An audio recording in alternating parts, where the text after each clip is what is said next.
I think one of the more intriguing storylines of the early college football season here in 2023. Oh, I think we've got two of them actually meeting at the same time at the same field on Saturday. So we got Colorado Coach Prime Deion Sanders, whatever you want to call him, whatever he likes to be called, I know. And then we got, of course, TCU coming off a national championship game appearance. So the best person I know of to talk about some TCU football is, of course, Melissa Treebwasser. You can catch her on her podcast, Frogs Insider, also at Dave Campbell, Texas Football. Melissa, how you doing today?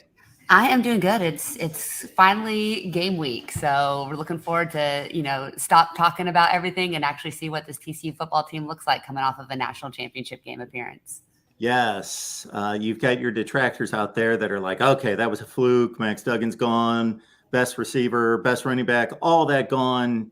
Who are they? What are they going to be long term? But as we like to talk about with you, this has been a pretty successful program for a long, long time, regardless, Gary Patterson, Sonny Dykes. So this is going to be a team to be reckoned with. They're not going to be an easy out for those, would-be contenders in the Big 12.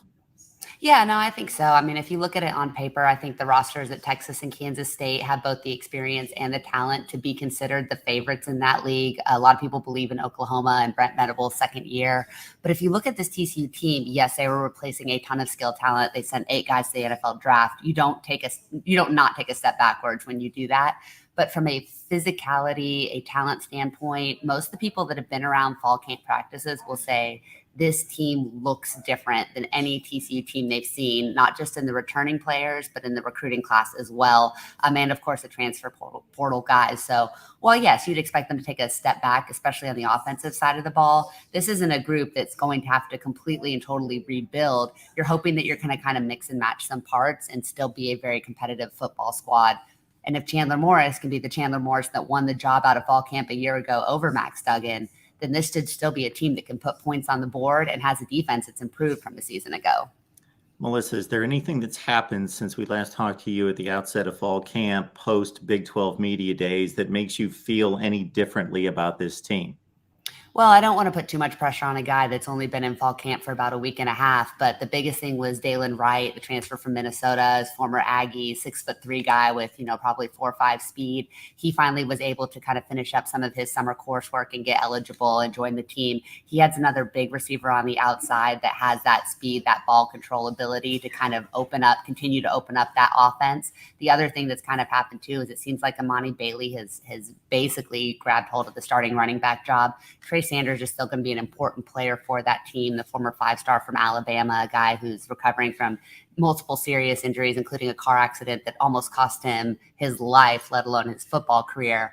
But Amani Bailey is talented, is explosive, has that breakaway speed. He looks like he's going to be a real weapon for the Horned Frogs at the running back position this fall. So, yeah, while a lot of things kind of seem to have settled into place, you're seeing a couple kind of the cream rise to the top, so to speak, especially on the offensive side of the ball. That's given us a lot of excitement and hope about what this team might look like in the first couple weeks of the season. All right, folks, we're talking TCU football. We got Melissa Treebwasser here from Frogs Insider. That's a podcast that Melissa hosts each and every week. When can people expect that to be downloaded? So we generally drop that on Monday mornings. That's kind of our recap during the football season. And then we'll have a second midweek podcast. It'll be previewing the upcoming opponent as well as doing some mailbag and different things. So you can usually find us twice a week during football season, Mondays and probably Thursdays, I think, is what we're leaning towards that second one. We'll find out this week whenever I get my work done on that. And then there's Dave Campbell, Texas football, Dave Campbell, college football. What's the best way to navigate that to find what you want?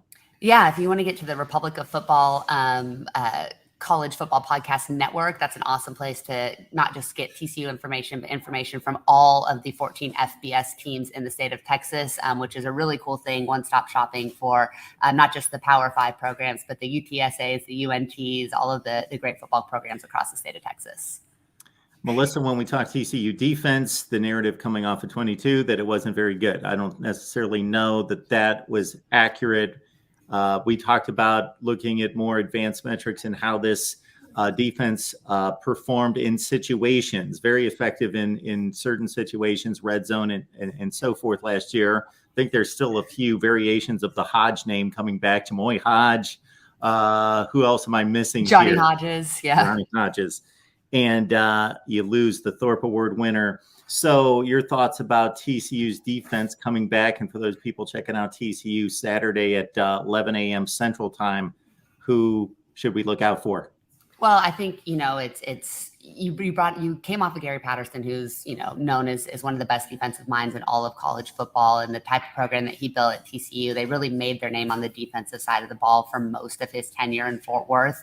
But this defense really came on strong towards the end of the season. Yes, they were giving up yards. Yes, they were giving up points, but they were playmakers. They were ball hawks, especially in the secondary. Well, almost the entirety of the secondary comes back, with the exception of the Thorpe Award winner, Travius Hodges Tomlinson. That being said, there are people around this program that think that this unit overall might be better, and would not be surprised to see another Thorpe Award winner and or finalist come from this group. You bring back one of the best cornerbacks in all of college football, in Josh Newton, who benefited being across from Travius Hodges Tomlin a season ago. But now you add Avery Helm, who is another big, rangy, over 6 foot corner, a guy who's a transfer from Florida, who's healthy and has been an absolute standout. You're going to have 2 great elite cornerbacks with size on both sides of the ball. And then in the safeties, you bring back Mark Perry, who's one of the best guys in run support in the conference. Bud Clark, who's just one of those kind of ball hawk playmakers. And one of the biggest stories coming out of fall camp is how Josh Foster's kind of overtaken Millard Bradford at the starting position in the secondary too. That unit is deep. They go 2 to 3 deep at every single position across the field, including cornerback, and they're aggressive. So they are going to give up big plays because they take chances, but they're also going to force a lot of turnovers and be really, really active, engaged, not just in pass protection. But I think I wouldn't be surprised to see those guys kind of sneaking up towards the line of scrimmage a little bit too, making plays in the run game and on blitzes. The biggest story to me is the depth at linebacker. You mentioned Jamoy Hodge and Johnny Hodges, 2 guys who returned that were starters a year ago. Namdi Obiezar, who was a safety a season ago, moves down a level defensively. He'll be playing linebacker as well. He's another big 6'3" guy with speed. But you go 3 deep legitimately at a position group that a season ago really only had 4 guys healthy by about the midpoint of the season. They lost 1 guy in fall camp. They lost 2 guys in the first game of the season. So having depth at that position is going to save a guy like Johnny Hodges, who was basically being held together by pipe cleaners and duct tape by the Big 12 championship game a season ago. He's going to be a lot fresher down the line. And then, of course, on the defensive front, there's still a lot of questions. You've got a veteran in Caleb Fox, but you're starting a redshirt freshman, it looks like, at defensive end, and Paul Oyiwale.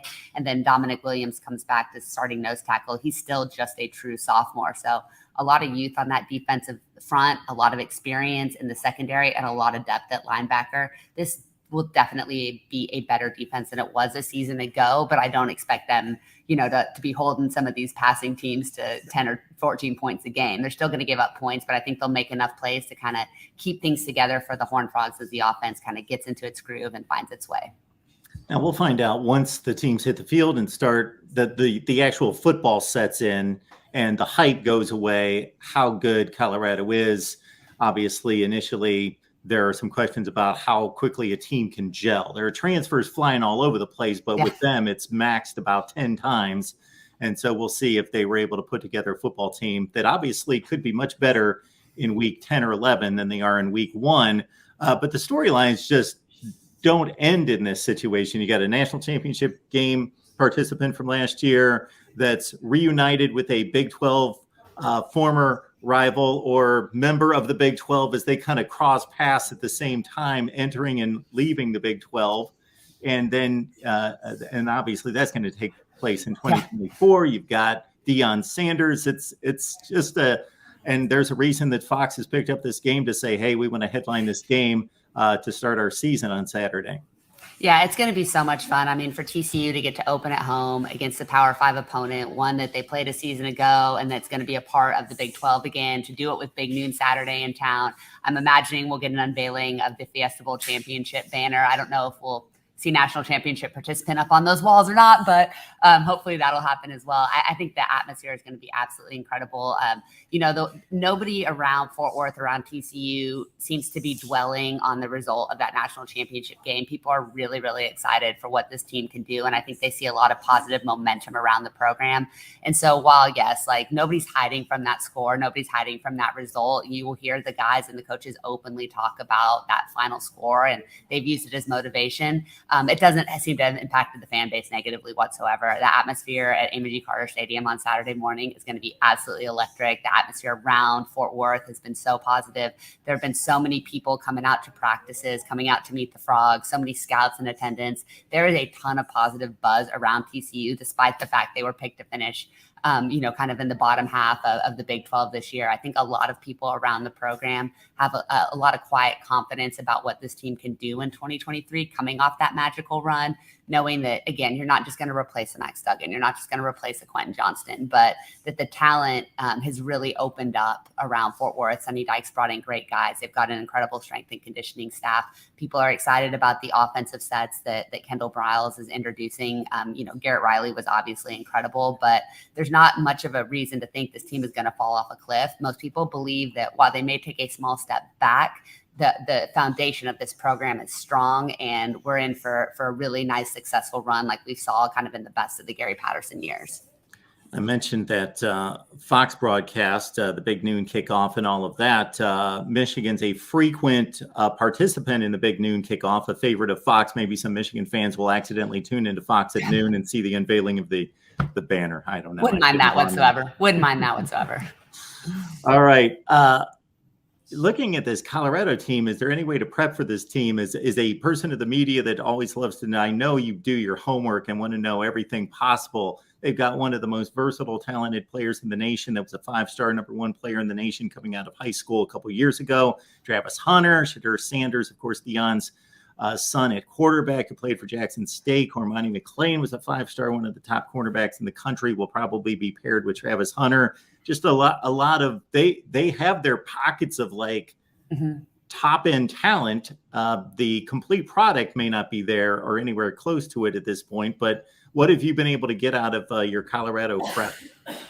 I mean, it's difficult. You bring in 50 plus guys, you have a completely new offensive system, a completely new defensive system. And the coaches have talked about this. They've tried to watch some Jacksonville State tape. They've tried to watch high school tape of some of these guys. But at the end of the day, it's going to be more about what TCU does, not what Colorado does, I think. And I think that's kind of how the approach has been for the coaching staff. And I mean, I know for me, I'm kind of just going in, I feel about as blind as I've ever been going into an opening game, right? Because there's just so many question marks and so much uncertainty around this Colorado program. And so, I think Shadur Sanders is absolutely electric at quarterback. There's going to be an adjustment jumping up from the level of play, obviously, but Travis Hunter, Cormani McClain, those guys that you mentioned could be playing absolutely anywhere in any program and could be elite talent starters anywhere. So I'm excited to watch Travis Hunter. I think he's going to be a fun one to watch. I'm excited to watch Shadur Sanders, and I'm very excited for the Deion Sanders press conference post game, regardless of the result. Like that's kind of a little bit of as someone who grew up as having Deion Sanders, one of my favorite NFL and baseball players. This is going to be a really fun experience for me.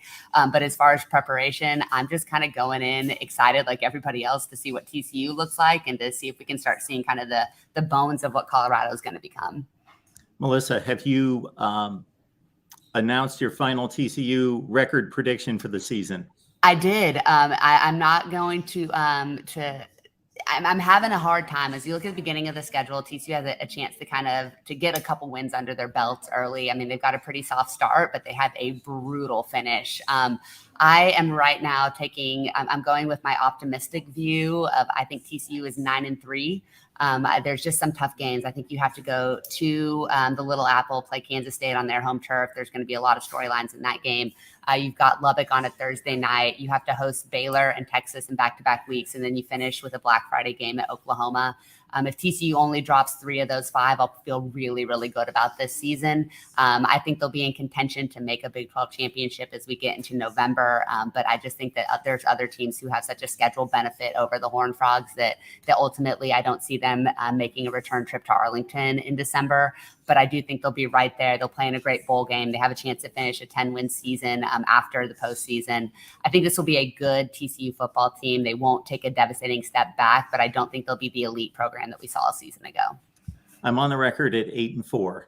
Yeah, I've been hovering between 8-4 and 9-3. I'm trying to be an optimistic TCU fan, so the boards don't get mad at me. But yeah, 8-4, 9-3, I think would be a perfectly reasonable expectation and a perfectly reasonable season for this program. And then you build on that a season from now. Now you've got things really rolling. Dave Campbell, college football. Dave Campbell, Texas football. I think the easiest way to do this, folks, is just follow Melissa on Twitter. You see the Coach Melissa right there on Twitter. Follow Melissa. She's a fun follow. I've been following her for a long, long time. Melissa, one of the originals, Mark. Exactly. And so, Melissa, have fun on Saturday. It should be I don't know if it's going to be a great game. It will be an interesting game. It's also going to be 105 on the field by the time this thing finishes off. So, which means it'll feel like 125 on the field. So let's hope that TCU takes care of business early so I can spend the second half in the press box. Yeah, and keep the clock rolling. Exactly. Thank you so much, Melissa. We'll see you. Thanks, Mark.